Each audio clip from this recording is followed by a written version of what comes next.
Yes, hello dear all, how are you? I hope you all are fine. And first of all, guys, I would like to thank you. Thank you so much for your loving support.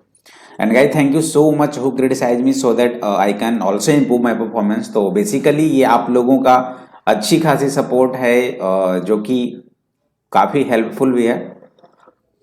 मैं बता दूं कि यहाँ पे sample paper 5 की आज last lecture है। हम लोगों की जो जर्नी थी sample paper 1, sample paper 2, sample paper 3, sample paper 4 and sample paper 5, each and every cases 3 lectures हुए हैं अब तक, और ये आज लास्ट है तो ये भी कंप्लीट ही हो गया। यानी कि 5 इंटू 3 15 लेक्चर्स, ठीक है। और हर एक लेक्चर में 38 क्वेश्चंस हैं, तो अगर देखा जाए तो कितने हो जाएंगे 570 क्वेश्चंस। 38 क्वेश्चंस है ना, 15 लेक्चर हैं, तो कितना हो गया ओहो, वही तो 500 कैसे हो जाएगा यार, सॉरी सॉरी सॉरी सॉरी, ये 45 होगा ना, तो 5 हो गया, 6 हो गया, 165, सॉरी मैं भी ना गजब का कैलकुलेशन कर दिया अभी अक्सर ऐसा हो जाता है, ठीक है। यानी कि 165 क्वेश्चंस मैं ऑलरेडी करा चुका हूं, जिसमें कुछ स्टैंडर्ड लेवल के क्वेश्चंस भी रहे थे। तो मैं इतना बताऊंगा कि ये जो 165 क्वेश्चंस हुए हैं, इनमें से जो आपको सेलेक्टेड एंड काफी इंपॉर्टेंट लगे उसे आप नोटबुक में ऑलरेडी आप कर ही रहे होंगे, और नहीं किए होंगे तो एक बार जरूर कर लें, क्योंकि वो सारे क्वेश्चंस इंपॉर्टेंट होंगे एग्जाम पर्पज के लिए। तो अभी हम लोग ये सैंपल पेपर 5 कंप्लीट करेंगे, देन अगर वैसा कुछ रहा तो नेक्स्ट हम लोग कुछ न्यू सीरीज, जैसे कि कुछ बच्चों की कमेंट्स आई थी कि सर कुछ चैप्टर स्टार्ट करें, तो अगर मोस्ट प्रोबेबल अगर ऐसा होगा तो हम लोग को एक स्ट्रॉन्ग लेवल का चैप्टर पे स्टार्ट करेंगे, या अगर देखें तो क्विक डिस्कशन सारे चैप्टर्स का करेंगे, जैसे रियल नंबर हो गया, पोलिनोमियल, क्वाड्रेटिक, फटाफट क्विक वे में 2-3 lecture 1 lectures with theory and other only problems, 20-30-40 questions का। तो वो थोड़ा सा ये होगा ना कि सारे चैप्टर्स का बिल्कुल आप रिवीजन अच्छे से कर सकते हो। तो अगर ऐसा हो, अगर आपको ऐसा लगे कि हाँ ऐसी जरूरत है सारे चैप्टर्स की क्विक रिवीजन, तो आप मुझे बिल्कुल कमेंट करना, ठीक है। चलिए, तो आज हम लोग विदाउट एनी डिले हम लोग फटाफट इस सीरीज को कंप्लीट करेंगे। इसकी फर्स्ट क्वेश्चंस जो है बहुत ही इंपॉर्टेंट है। Prove that if a line drawn parallel to one side of a triangle to intersect the other two sides in distinct points, the other two sides are divided in the same ratio. ये जो यहां से यहां तक लिखा हुआ है, this is your theorem. क्या है ये आपकी थियोरम है, और वो कौन सी थियोरम है, थेल्स थियोरम। तो कुछ करना नहीं है, ये ऑलरेडी मैं बता चुका हूं आपको, बट अगर आपको ऐसा लगे कि सर एक बार और बता दीजिए, तो कुछ नहीं करना है, आप अपनी एनसीईआरटी जो बुक है वो, या कोई भी बुक आपके पास अवेलेबल हो, बस ओपन करना है, वहां पे थेल्स थ्योरम को बस देख लेना है, कुछ भी नहीं है। यहाँ पे 2 ट्रायंगल्स हैं, सिमिलैरिटी प्रूव करके वहां से फटाफट कर लेना, एडीई और एबीसी सिमिलर हो जाते हैं, और उसके अकॉर्डिंग हम लोग बिल्कुल कर लेते हैं। अगर इसमें देखा जाए तो एडी बाई डीबी ये 2/6 है, तो बिल्कुल बाई यूजिंग थेल्स थ्योरम अगर देखें तो AD upon DB equals to क्या लिखोगे आप, ए अपॉन ईसी, यही तो है थेल्स थ्योरम। और एडी दिया हुआ है कितना 2, डीबी कितना है 6, इक्वल्स टू ए कितना है 3 अपॉन एक्स, तो कितना हो जाएगा एक्स इक्वल्स टू 9 सेंटीमीटर। तो जो ईसी पूछा जा रहा है वो कितना हो जाएगा 9 सेंटीमीटर। और थेल्स थ्योरम अच्छे से आप देख लेना, मे भी आपको पूछा जा सकता है बट कम ही चांस है, बट फिर भी अपने तरीके से अपने तरफ से तो फुलफिल रहो 100%। कब कोई जान थोड़े ना रहा है क्या पूछ देगा। चलिए 34, अ पेन स्टैंड, ये पेन का स्टैंड है, क्या है ये पेन स्टैंड है, पेन देखो खड़ा है यहां पे। A pen stand of made of wood in the shape of cuboid with 4 conical depression to hold pens. हाँ, ये कोनिकल शेप में बना हुआ है, देखो ये क्या है कोनिकल शेप में ये बना हुआ है बिल्कुल 4। और ये जो क्यूबॉइड है ना, ये क्यूबॉइड है, इसकी डायमेंशन जो है वो लेंथ कितना है 15 सेंटीमीटर, ब्रेथ कितना है 10 सेंटीमीटर, एंड हाइट कितनी है 3.5 सेंटीमीटर, ठीक है। तो पूछ रहा है the radius of each depression. अच्छा, ये रेडियस भी, ये तो यहाँ तो कॉनिकल बना हुआ है ना, तो इसका जो रेडियस है ईच एंड एवरी केस में जो रेडियस है वो 0.5 दे रखा है, और डेप्थ जो है वो डेप्थ जो है ये वाली, मतलब ये इस तरह से बना हुआ ना, तो रेडियस जो यहाँ से यहाँ तक है वो 0.5 सेंटीमीटर, और डेप्थ ये है, ये h, ये कितना दे रखा है 1.4 सेंटीमीटर। तो find the volume of wood in the entire stand. अच्छा, सबसे बड़ी बात है कि find the volume of wood in the entire stand क्या होगा, तो इसके लिए हम लोग डायरेक्ट बोलेंगे कि वॉल्यूम ऑफ क्यूबॉइड, जो क्यूबॉइड की वॉल्यूम है उसमें से क्या करना पड़ेगा, कुछ ना कुछ तो सबट्रैक्ट करना पड़ेगा, और वो क्या करना पड़ेगा, वॉल्यूम ऑफ, देखो ना यहाँ पे कितने हैं, फोर पेन स्टैंड्स में जो क्यूबॉइड 4 कोनिकल डिप्रेशंस, क्या हो, वॉल्यूम ऑफ 4 कोनिकल डिप्रेशन, और कुछ नहीं है। इसे अगर आप कर लिए तो आपकी आंसर आ जाएगी, क्योंकि हमें निकालना क्या है, volume of wood in the entire stand. ये जो इंटायर स्टैंड है इसमें वॉल्यूम, तो भाई ये सब तो खाली जगह है ना, पूरा का पूरा वॉल्यूम थोड़ी ना होगा, पूरे वॉल्यूम में से ये खाली जगह वाले को सबट्रैक्ट कर देंगे, और ये खाली जगह क्या है, वॉल्यूम ऑफ 4 कोनिकल डिप्रेशन है। तो सबसे पहले वॉल्यूम ऑफ क्यूबॉइड क्या हो जाएगा, L into B into H, तो 15 इंटू 10 इंटू 3.5, ये तो हो गया वॉल्यूम ऑफ क्यूबॉइड। और अगर वॉल्यूम ऑफ 4 कोनिकल डिप्रेशंस की बात करें तो कोनिकल है ना, वॉल्यूम ऑफ कोन क्या हो जाएगा बताओ, वॉल्यूम ऑफ कोन क्या होता है, 1/3 pi r square h, but यहां पे 4 है तो 4 into 1/3 pi r square, 4 into 1/3 into 22/7 into radius कितना है देखो 0.5 इंटू 0.5 इंटू एच कितना है 1.4, इसे कैलकुलेट करो,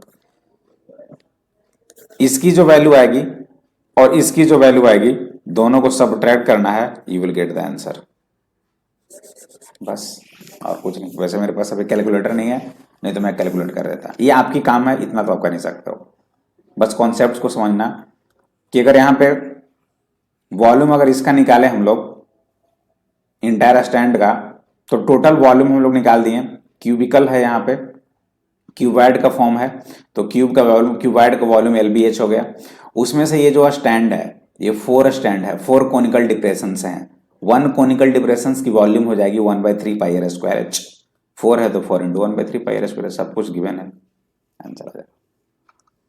इसी का और पार्ट या तो वो कर सकते हो या तो फिर ये कर सकते हो। Ramesh made a bird bath for his garden in the shape of cylinder with a hemispherical depression at one end. अच्छा, सिलेंडर है और ऊपर में देखो हेमिस्फेरिकल डिप्रेशन है। The height of cylinder 1.5 metre दिया हुआ है, रेडियस जो है वो 30 सेंटीमीटर दिया हुआ, ठीक है। चलिए, रेडियस जो है वो 30 सेंटीमीटर है, और find the total surface area of the bird bath.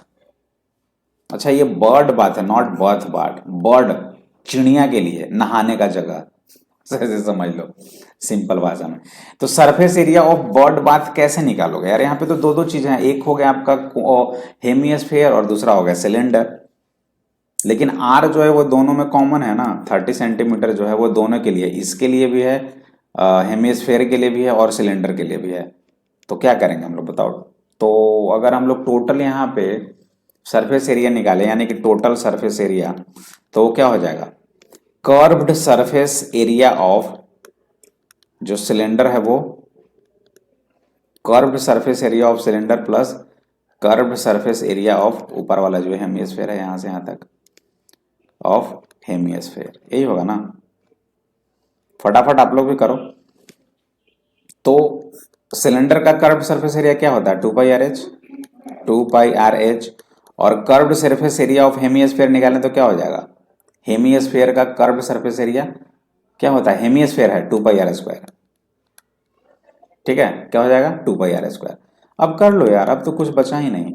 इसे अगर हम लोग देखें तो 2πr अगर हम लोग एलसीएम ले लें, सॉरी कॉमन ले लें, तो हो जाएगा यहाँ से r और यहाँ से h, यानी कि h plus r, 2 into 22/7 into radius कितना है 30 सेंटीमीटर इंटू h कितना है 1.45 मीटर, तो 145 सेंटीमीटर हो जाएगा। ये मीटर है, इसे भी मैंने सेंटीमीटर में चेंज कर दिया, और प्लस 30, बस इसे ही तो कैलकुलेट करना है, कैलकुलेट करो, you will get the answer, ठीक है। जितना भी आएगा वही आपकी आंसर हो जाएगी, सिलेंडर प्लस हेमिस्फीयर तो total surface area, curved surface area of cylinder plus curved surface area of hemisphere. Curved surface area of cylinder क्या हो जाएगा 2 पाई आर एच, और curved surface area of hemisphere क्या हो जाएगा 2 पाई आर स्क्वायर। रेडियस दोनों में सेम है। यहाँ पे हाइट कितना है 30 सेंटीमीटर दिया हुआ, सॉरी 1.45 मीटर है, तो 145 सेंटीमीटर। बस चलिए, A life insurance agent found the following data for distribution of ages of 100 policy holders. Calculate the median age if policies are given only to person having age 18 years onwards but less than 60 years. 18 years onwards, अच्छा sorry 18 year onwards और less than 60, और सही तो है यार, इधर क्यों मैं देख रहा हूँ, सिंपल है। मीडियन निकालना है बॉस, मीडियन मीडियन मीडियन की फॉर्मूला आपको जाननी चाहिए। मैं यहाँ पे लिख देता हूँ मीडियन की फॉर्मूला। मीडियन जो होता है वो होता है आपका L plus n/2 minus cumulative frequency upon frequency into h। अब ये कहां से आएगा, तो क्यूमुलेटिव फ्रीक्वेंसी का एक यहाँ पे मैं डेटा बना दे रहा हूं। ये क्यूमुलेटिव फ्रीक्वेंसी का ये क्या हो जाएगा 2 प्लस 4 6 प्लस 18 24 24 प्लस 21 35 45 प्लस 33 कितना हो जाएगा 78 प्लस 11 89 प्लस 3 प्लस 6 प्लस 2 100 आ गया ना, टोटल 100। तो n की वैल्यू कितनी आ गई 100, तो n/2 कितना हो जाएगा 50। मतलब कि यहां से क्या हो जाएगा L प्लस n/2 की वैल्यू कितनी हो जाएगी 50 माइनस, अब देखो जब 50 आया तो 50 से जस्ट बड़ा क्या हो जाएगा, देखो यहाँ पे 50 से जस्ट बड़ा में 78 हो जाएगा। तो जब 78 हुआ तो इसमें देखो आप कौन सा क्लास आएगा 35 to 40, यही हुआ क्लास, यही हुआ इंटरवल। इसमें जो लिस्ट वैल्यू है ये क्या होता है, यही तो आपकी L होती है, यानी कि L की वैल्यू कितनी आ गई 35।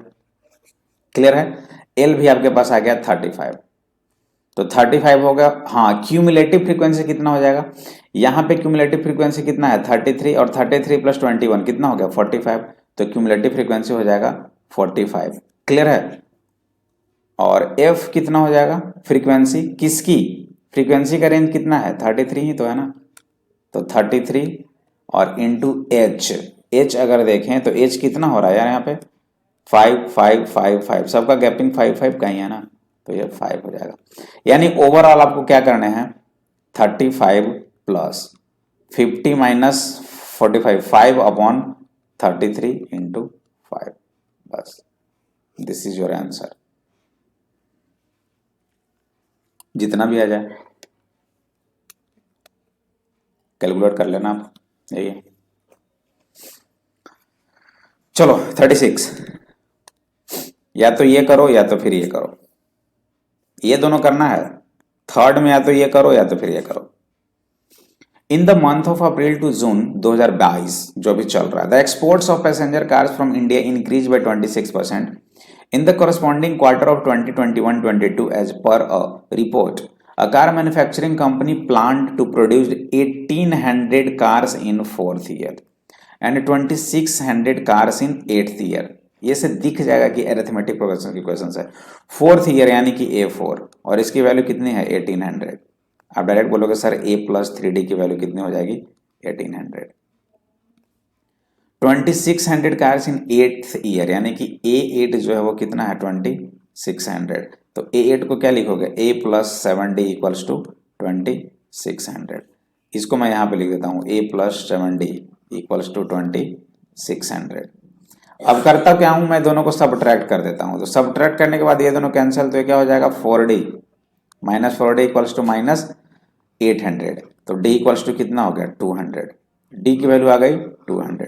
जैसे ही D 200 आया तो ये 1400 हो जाएगा, और ये A की वैल्यू कितनी हो जाएगी 1200 हो गई।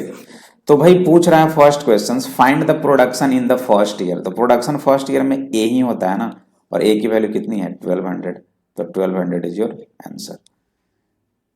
सेकंड पूछ रहा है find the production in the 12th year, यानी कि 8-12 पूछ रहा है। तो कितना हो जाएगा a प्लस 11 इंटू डी, यानी कि a कितना है 1200 प्लस 11 इंटू डी यानी कि 2200। इसे अगर हम लोग ऐड करें तो कितना हो जाएगा 3400। Your answer. Find the total production in 10 year. Total production निकालना है, टोटल यानी कि S10 निकालना है, S10। तो क्या हो जाएगा 10/2 इंटू 2a, यानी कि a की वैल्यू 1200 तो 2400, 2a प्लस n-1 यानी कि 10-1 9 इंटू डी 200, तो 9 इंटू 200 कर दो सॉल्व इसे, जितना भी आ जाएगा वही आपके आंसर हो जाएगी यहां से लेकर यहां तक। या which year total production will reach 15,000 car, यानी कि एस एन दिया हुआ है ये, तो एस एन इक्वल्स टू क्या हो जाएगा boss n/2 into 2a plus n-1 into D, और ये कितना दिया हुआ है 15,000 equals to n/2 into 2a यानी कि 2400 प्लस n-1 इंटू डी कितना है 200 है। बस इसे सॉल्व कर दो, आपको n क्वाड्रेटिक इक्वेशंस में आ जाएंगे। n की दो वैल्यू आएंगी, निगेटिव वाले को हम लोग लेंगे नहीं, तो जो भी n की वैल्यू आ जाएगी वही आपकी आंसर होगी। क्लियर? एरिथमेटिक प्रोग्रेशंस का नॉलेज होना चाहिए और कुछ भी नहीं है यहाँ पे। चलिए नेक्स्ट 37 केस स्टडी 2। अच्छा खासे क्वेश्चंस पूछे जाते हैं, तो चलो इसमें क्या है वो देखो। In a GPS, the lines that run east-west are known as line of latitude. East से west यानी कि east से west जो जा रहा है वो क्या कहलाता है latitude. And the line running north-south, north से south की ओर जा रहा है उसे हम लोग longitude कहते हैं. Okay. The altitude and the longitude are placed on its coordinates and the distance formula is used to find the distance between two places. Coordinate geometry का question है, direct दिख गया. The distance between two parallel lines is approximately 100 kilometre. ओहो, distance between two parallel lines के बीच का distance कितना है 150 kilometre. A family from Uttar Pradesh plan to round trip from Lucknow Puri via Bhuj and Nasik shown in the figure. अच्छा, यहाँ पे ये सारे फिगर हैं, तो ये सर निकालना क्या, find the distance between L and B, यानी कि एल बी डिस्टेंस निकालना है। और ये कैसे निकलेगा, distance formula √x2 minus x1 square plus y2 minus y1 square. अब भाई L1 और L और B की कोऑर्डिनेट्स तो मालूम होने चाहिए ना। तो सबसे पहले इस फिगर को मैं जूम करके दिखाता हूं आपको, देखो ठीक है। ये L पॉइंट है, तो L की कोऑर्डिनेट कितनी हो जाएगी बताओ। L की कोऑर्डिनेट देखो, x एक्सिस 5 और y पे कितना है 10 के पास कटा है, ये 10 के पास ही आया ना, और ये 5 के पास, तो L की कोऑर्डिनेट कितनी हो जाएगी 5 10। चलो P की कोऑर्डिनेट, तो P की कोऑर्डिनेट कितनी हो जाएगी, यहाँ पे 8 है और ये कितना है 6, तो 8 6। चलो N की कोऑर्डिनेट, अगर N की कोऑर्डिनेट लिखें तो ये तो 2 के पास है और ये 6 के पास है, तो 2 6। और अगर मैं B की कोऑर्डिनेट लिखना चाहूं तो ये हो जाएगा 0 एंड 7। यही हो गया। फर्स्ट क्वेश्चन क्या था, फर्स्ट क्वेश्चन देख लो, L एंड B के बीच का डिस्टेंस, इससे सिंपल क्या होगा यार, L एंड B के बीच का डिस्टेंस यानी कि LB निकालना है। तो क्या हो जाएगा 5 माइनस 0 का स्क्वायर प्लस 10 माइनस 7 का स्क्वायर, कितना हो जाएगा 25 एंड 9 √34 आंसर। डन। लेकिन ये आंसर नहीं होगा, पैरेलल लाइन भी है ना L और B, देखो ना L यहाँ है और B यहाँ है, तो इनके बीच का भी तो डिस्टेंस है 150, तो 150 √3 इज योर करेक्ट आंसर। ये तो डिस्टेंस सिर्फ आ गया √34, लेकिन यहाँ पे क्वेश्चंस में दिया हुआ था ना दो पैरेलल लाइन के बीच का डिस्टेंस 150 है, तो उससे मल्टीप्लाई कर दिए। ठीक है, सेकेंड क्वेश्चन को कैसे डील करोगे, इफ कोटा के internally divide the line segment L and B into 3:2 के का कोऑर्डिनेट, सेक्शन फॉर्मूला यूज करना है। L एंड B को K डिवाइड कर रहा है, तो L एंड B को K कैसे डिवाइड कर रहा होगा, यहाँ पे L होगा और यहाँ पे B होगा और इसे K डिवाइड कर रहा है 3:2 में। L की कोऑर्डिनेट कितनी है 5 10, B की कोऑर्डिनेट कितनी है 0 7, K की कोऑर्डिनेट मान लेते हैं x और y। तो x कैसे निकलेगा, यहाँ पे निकालता हूँ, x कैसे निकलेगा mx2 plus nx1 upon m plus n, और y कैसे निकलेगा, my2 plus ny1 upon m plus n। चलो m कितना है 3, तो 3 इंटू एक्स टू कहाँ है 0, तो ये तो 0 हो जाएगा, प्लस n यानी कि 2 इंटू x1 कितना है 5, तो 10 अपॉन m प्लस n यानी कि 5, यही होगा ना, या कुछ गड़बड़ कर दिया मैं। mx2 एल एंड बी ही है ना, mx2 प्लस nx1, गड़बड़ कर दिया लगता है। एक सेकंड रुक जाओ, पहले कोऑर्डिनेट देखने दो। 5 10 एंड 0 7 के एक्स वाई है, 3:2 में है, तो mx2 m इंटू x2 कौन सा होगा, x1, ये तो x1 y1 है और ये x2 y2 है, तो mx2 यानी 0 प्लस ny1 यानी कि, अच्छा इसका y1 है ना यार, तो 2 इंटू 10 हो जाएगा ना, n इंटू y1, तो 20 हो जाएगा ना। कुछ गड़बड़ कर रहा हूँ, बहुत भयंकर गड़बड़ कर रहा हूँ। पहले मुझे एक बार कोऑर्डिनेट्स यहाँ पे देखने दो कि कोऑर्डिनेट्स सही है या नहीं सही है। एल का 5 10 सही है, पी का 8 6 2 6 एंड 0 7, दैट्स परफेक्ट। और एल जो है वो 5 10 है, बी जो है वो 0 7 है, एम 3 एंड 2 है, तो M X two plus N, हाँ हाँ हाँ अब सही हो जाएगा। एक्स हो जाएगा एम एक्स टू, तो M into 0 3 into 0 plus N into y1, 2 into 10 20 20 upon 3 plus 2, हाँ ये 4 हो जाएगा। और इसे देखें तो एम y1 यानी कि 3 इंटू y2 कितना है 7, प्लस n कितना है 2 इंटू y1 कितना है 10 अपॉन 5, कितना हो जाएगा 41 अपॉन 5, ये गड़बड़ कर दिया हूँ। एम एक्स टू यानी कि 3 into 0 plus M X two plus N X 1 होता है ना, तो 2 इंटू 5 हो जाएगा ना अपॉन 3, 45 5, तो ये कितना हो जाएगा 5 अपॉन 10 अपॉन 5 यानी कि 2, तो ये 2 एंड 41/5, ये सही है। This is your answer. ठीक है, एक्स कोऑर्डिनेट, सिमिलर वे में वाई कोऑर्डिनेट निकालना। थर्ड क्या दिया हुआ है, name the type of triangle formed by places Lucknow L Nasik and P. अच्छा triangle L N and P, बहुत सिंपल है, एल एन एंड पी है ना, तो आप एक काम करो एल एन एंड पी, तो एल एन डिस्टेंस निकालो, एन पी डिस्टेंस निकालो और N P distance, L N निकालो देन एन पी निकालो देन एल पी निकालो। अगर दो इक्वल्स हुए तो आइसोसेल्स ट्रायंगल, अगर तीनों इक्वल्स हो गए तो इक्विलैटरल ट्रायंगल, अगर कोई इक्वल्स नहीं हुआ तो वनली ट्रायंगल हो जाएगा, स्केलाइन ट्रायंगल। तो आप चेक कर लेना और मुझे बताना कमेंट में। चलिए आज की सेशन की लास्ट क्वेश्चन, इस सैंपल पेपर की लास्ट, फिगर बहुत अच्छा है। क्या है, Lakshman Jhula is located 5 kilometre north east of the city of Rishikesh in the Indian state of Uttarakhand. The bridge connect the village of Tapovan to Jonk. Tapovan is the Tehri Garhwal district on the west bank of the river, while Zong is in Pauri Garhwal districts on the east bank. Lakshman Zula is a pedestrian bridge also used by motorbike. It is a landmark of Rishikesh. A group of class 10 students visited Rishikesh in Uttarakhand on a trip. They observed from a point P on a river bridge that the angle of depressions of the opposite bank of the river are 60 degree and 30 degree respectively. The height of the bridge trigonometry। इसे मैं थोड़ा सा ना अच्छे से कर दे रहा हूँ फिगर, तो आई थिंक आप समझ पाओगे कि ये फिगर को मैं यहाँ पे बना रहा हूँ। देखो ऐसे है, ये डिस्टेंस दोनों इक्वल होगा, और इसे आप ऐसे ले जाओ, यहाँ से कर दूँ क्या, हाँ कर देता हूँ, कर नहीं नहीं यहाँ से यहाँ तक पूरा कर देता हूँ, ये ब्रिज होगा ठीक है, और यहाँ से ऊपर ऐसे है, ये डिस्टेंस ऐसे है ठीक है, और ये आगे चल के मिल रहा है आपका ऐसे, और ये भी तो कहीं पे होगा इस तरह से ऐसे, है ना, मतलब ये पॉइंट P है, ये पॉइंट आपकी C है, ये पॉइंट B है, और ये क्या है Q है, और भी कोई पॉइंट रख दो, मान लो ये R हो गया, इसे PC हो गया, इसे कुछ भी मान लो यार, इसे A मान लो, क्या A मान लो, और इसे D मान लो ठीक है।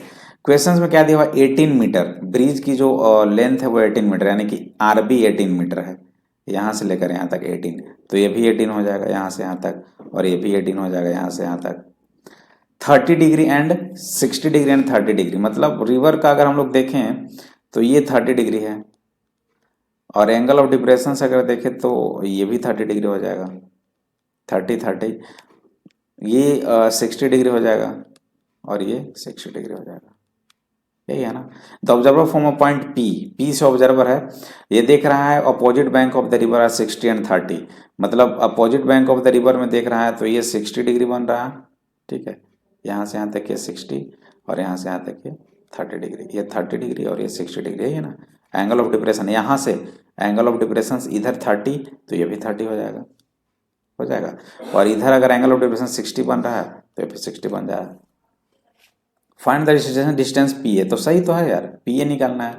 तो ये 18 दिया हुआ है, तो पी बाई एच यानी कि साइन 60 डिग्री लगा दो। साइन 60 डिग्री क्या हो जाएगा, पी बाई एच यानी कि P C upon P A, और पी सी कितना है 18 अपॉन पी ए। साइन 60 कितना हो जाएगा √3 upon 2 equals to 18 upon P A. तो पी ए कितना हो जाएगा 36 अपॉन √3, यही होगा ना, यानी कि 12 √3 होगा। दिस इज योर आंसर, इतना मीटर। पी भी निकालना है तो पी भी निकाल लो, आराम से निकाल सकते हैं। ये डिस्टेंस दिया हुआ है और ये साइन 30 करके हम लोग कर सकते हैं, साइन 30 पी अपॉन एच, ये भी हो जाएगा, ये भी हो जाएगा। ए भी निकालना है तो ए भी कैसे निकलेगा, यहाँ से यहाँ तक। अब इस ट्रायंगल से हम लोग ए से निकाल लेंगे, इस ट्रायंगल से बी से निकाल लेंगे, दोनों को ऐड कर देंगे। फिगर ही मेन था और कुछ नहीं था, दैट्स इट, ठीक है। Find the height B Q if the angle of elevation from B to Q is 30 degree. हाँ, पी टू क्यू, पी से क्यू के बीच जो एंगल ऑफ एलिवेशन 30 डिग्री है, निकालना क्या है बी क्यू, यानी कि बी से क्यू ये डिस्टेंस। तो भाई ये 18 दिया हुआ है और इस ट्रायंगल में अगर ये वाले ट्रायंगल में देखें तो यहाँ से क्यू आर नहीं निकाल पाओगे और दोनों को फिर ऐड कर देना। अगर फिगर बन गया आपकी कहानी ओवर। क्लियर है? तो आज के लिए इतना काफी, और ये सैंपल पेपर आज कंप्लीट हुए, सैंपल पेपर नंबर 5। अब हम लोग नेक्स्ट वीडियोज में मैं थोड़ा सा वेट करूंगा आप लोगों की कमेंट की, ठीक है। मुझे बताना ज़रूर आप सारे बच्चे कमेंट करके कि क्या चाहिए। अगर चाहिए तो मैं वो क्रैश कोर्स स्टार्ट कर रहा हूँ बिल्कुल रैपिड वे में सारे चैप्टर्स का, तो मैं वेट करूंगा। तब तक के लिए बाय बाय।